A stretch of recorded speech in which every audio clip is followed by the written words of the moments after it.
तालुका तुळजापूर जिल्हा उस्मानाबाद पहिल्या वेळेस आले होते तर इळबर्गी रोगाच्या शेतात पाखरं खुरपाय जायचे तर पाखरं राखायचे रात्रभर तर इथं आल्यावर पहिल्याच भरला पाखरं गेली आणि माझ्यावर पैसा पण तिघायचा नाही पैसा कुठं काय 4 बायाचं काम करायचे पण कुठं काय काय पैसा व्हायचा पोराचा पण हाती लागायचा नाही नवऱ्याचा पण नाही माझा पण नाही पाखरं तर पहिल्याच वाढला गेली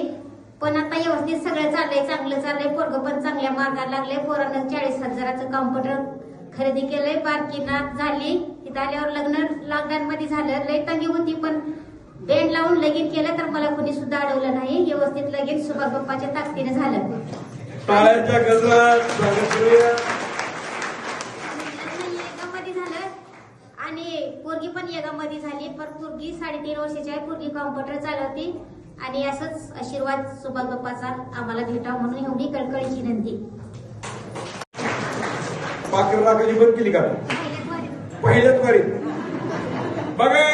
काकू सांगतात माझी इतकी दरिद्री होती नाही दलिंद्री आता 40,000 माझ्या अकाउंटवर आहेत माझे खुरपून माझा नवरा तरी 1 रुपया देत नाही नवरा पण येत नाही दारूच पितोय येत नाही वाढला पण सर खातोय मी चारते हे खात्यावर किती पण वारीला येईना झालाय आता त्यांना पण वारीला आणायचं काहीतरी करा करू 40,000 लय पैसे आहेत तुझ्याकडे काकू सांगतायत मी लोकांच्या पाखर राखत होते बघा माझं जीवन दरिद्र्यागत जीवन होतं रात्रभर पाखरं होती रात्रभर मी लोकांची पाखर राखायचे दिवसभर लोकांचं काम करायचं रात्रभर पाखरं राखायची तर पहिल्या वारलाच गेली कुठं काय इथं आले आशीर्वाद घेतला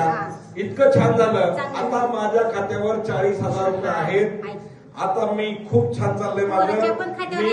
मी आनंदात आहे पोराचं पण चांगलं काम लागलंय शुभ बाप्पाच्या आशीर्वाद टाळ्यांच्या गजरात स्वागत करूया.